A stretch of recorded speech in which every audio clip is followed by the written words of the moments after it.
What's up, Crypto Clan? Welcome back to another episode. If you guys are new here, we do a giveaway at the beginning of every single episode, and today's winner is @Laps. Thanks so much for commenting on the previous video, @Laps. If you guys are new here and you want to win, like, comment with your wallet address, and don't forget to subscribe.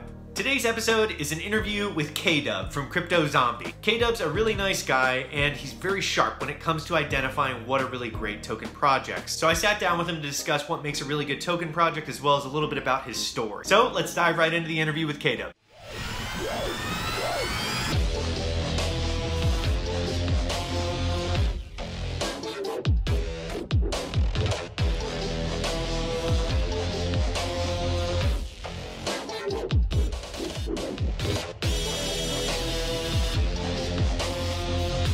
K-Dub from Crypto Zombie, how you doing?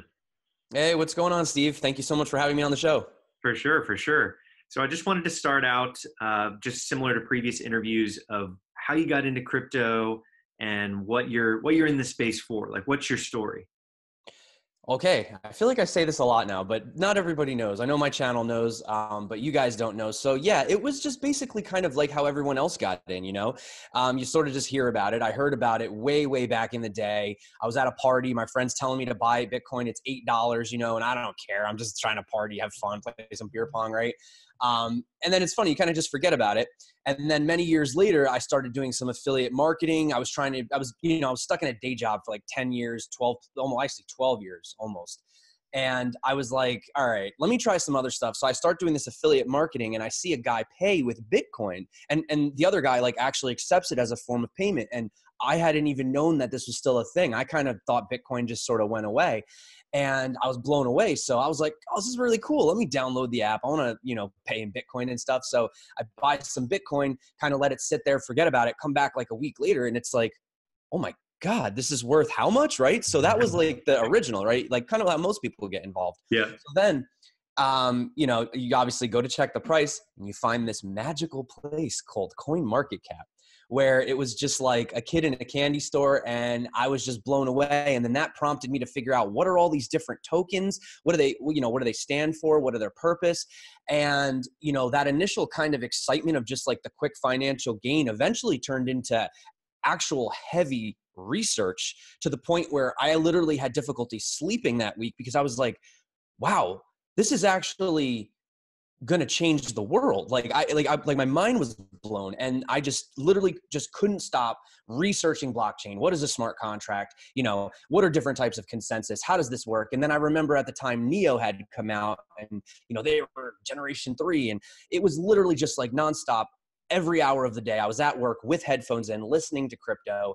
And what happened was I had some downtime in December, right around the crazy time, right? Yeah. And I was like, I've been listening to a lot of crypto channels. I've been watching a lot of crypto shows, but there's certain things that I still don't hear that I want to hear, especially like news related stuff, because the average person is working a 10-hour day. I was working 60 hours a week, and I literally couldn't keep up on everything that was happening. So I pretty much built my channel initially as, kind of a fun way to maybe spot some coins on, on the move, but also to like provide daily news updates for people that don't have time. And I do an educational series as well.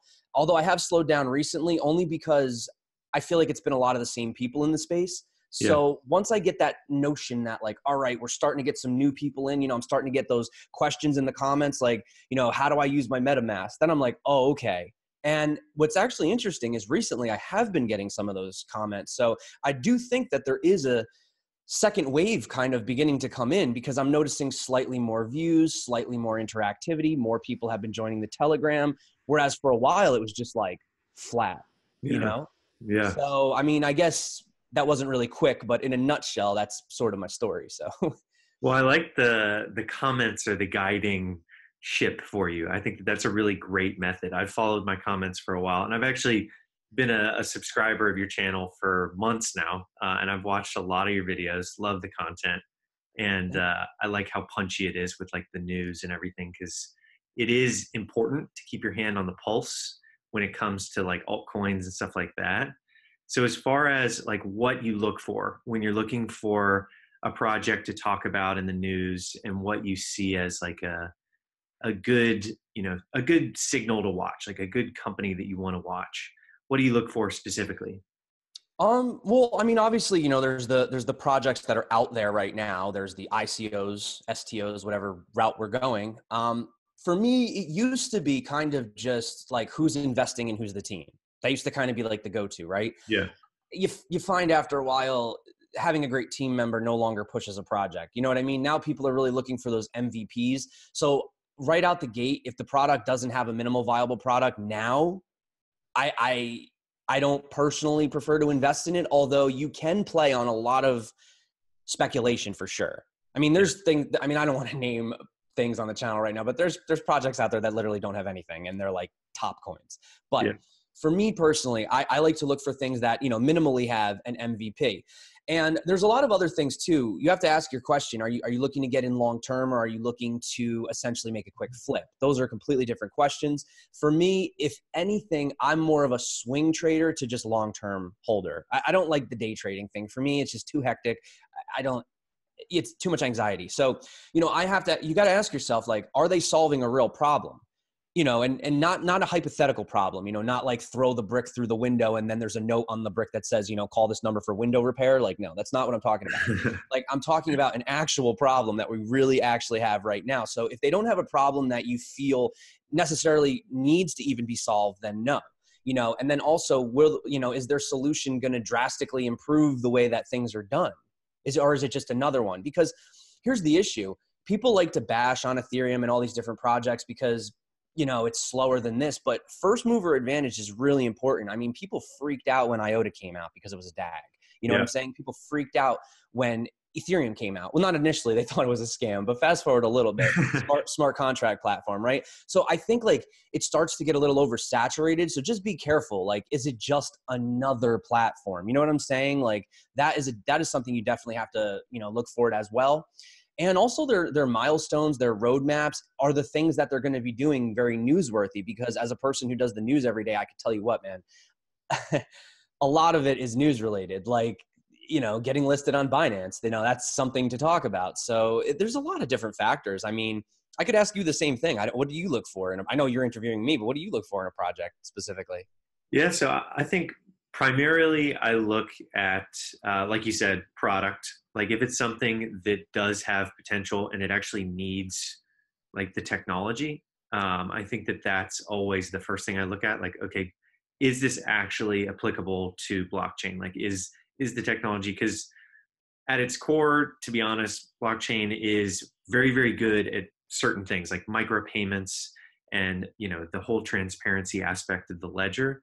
But outside of a few fundamental features, it's not necessarily in a good place right now to be used for everything. So I really look at how people are utilizing it for like the current state of where it's at, and also the community. Those two are big pieces for me, because if someone like those top 10 coins, like we were mentioning before, they just have these epically large communities that are just vibrant and they're all over the place. Like Tron, for example. I mean, they have these fans that are so diehard that whenever, Justin Sun says jump, everybody jumps.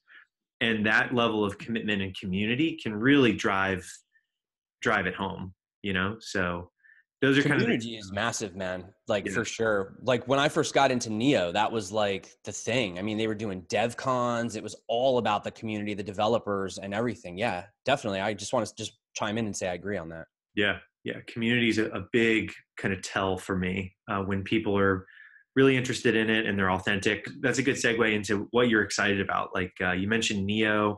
What kind of projects are you looking forward to in 2019?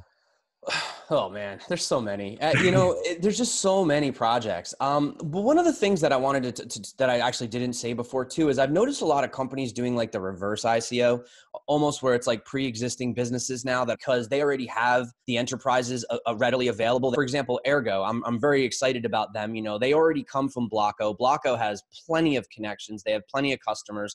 All different kinds of businesses as well. So I mean, that's a project that I've been looking at. I'm actually going to make a video on some lower cap projects, like projects that really haven't been getting like a lot of love lately. So I could kind of give you like some of them. Like I've been looking into like U Network. They're kind of like a Steam competitor where you know, rather than upvoting, you actually invest in the content. And then if the content does well, you're rewarded. So, I mean, there's a ton of dexes. I've been looking at all these different kind of dexes, very interested in how they're going to work out. I mean, you have Waydex. You also have a very unknown one, Metamorph. They're like really unknown. Energy is another token that's been coming out. Own, which is the rebranded version of Chainium. I don't know. I could go on, man. Swarm is doing great things. Yeah. Metronome. I mean, I know I'm just like rattling them off at the top. You know, Digitex futures, people are super hyped about, but see, there's one right there. You know, they have something, but it's not out yet. So that's like the speculative trade. So you can always make money on speculative trades. Yeah, man, tons of projects. Oh, Quant Network. I almost forgot. Quant Network. That is, in my opinion, when we're talking about problems that need to get solved, I think about interoperability. I think that's a big, you know, you can't just keep making all these native chains.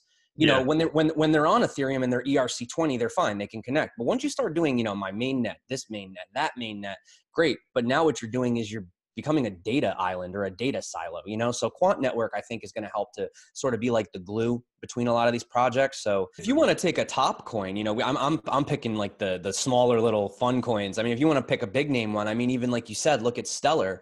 You know, you had, you know, Jeb McCaleb, who came from Ripple. So he already sort of had that knowledge, had that experience. So it was really easy to just sort of replicate that into, you know, Stellar for the differences that he saw, and look how well that's done.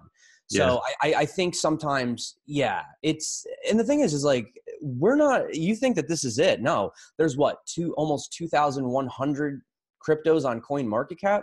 When I first got into crypto, I think that there was either a little under or just over 1,000. You know, and that's just been in the past year. And that's just what CoinMarketCap is reporting on. I mean, there's so many projects in like these little intranets within themselves. They have their own tokens, their own currencies that we don't even know about, you know? So I think that the future, I used to think tokenizing everything was stupid personally. And it still does seem a little weird, but I realize that it's probably going to happen.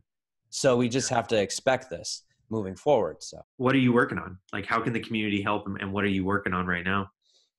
Right now, I don't really have any big ambitions. That's my problem. I just wake up and just kind of go. Unfortunately, that's just my style. You know, I just kind of get up and see where things are at. I always make sure to just stay involved with the community, listen to what they're talking about, you know, and even if they're shilling, I don't care. What are you shilling? Why are you shilling it? You know, because people tend to throw that word around like, oh, he's a shill. Well, let me tell you something. I've had a few community members shill me projects that I kind of brushed off, you know, 5-6 months later. It's like a golden nugget at the top. And it, you know, so don't just assume that everything somebody's talking about is a shill. A lot of people are invested in stuff. There are a lot of motives, even when it comes to, you know, even influencers like myself and other people. You never know why they're talking about what they're talking about, you know, who's putting them up to it, if they're getting paid, you know what I'm saying? You always have to be careful and do your own due diligence and stuff like that. But I guess for myself moving forward, I just tend to ask the community. Like, I put a poll out yesterday asking what they want me to talk about, and I do. So for me right now, my goal is to really just keep building the community up, keep people's heads high, keeping people pumped, and making sure that we move forward in the space, you know? That's all you can do, really. So, you know, I'm not a coder. So, well, cool. Thanks so much for the time, and this was great.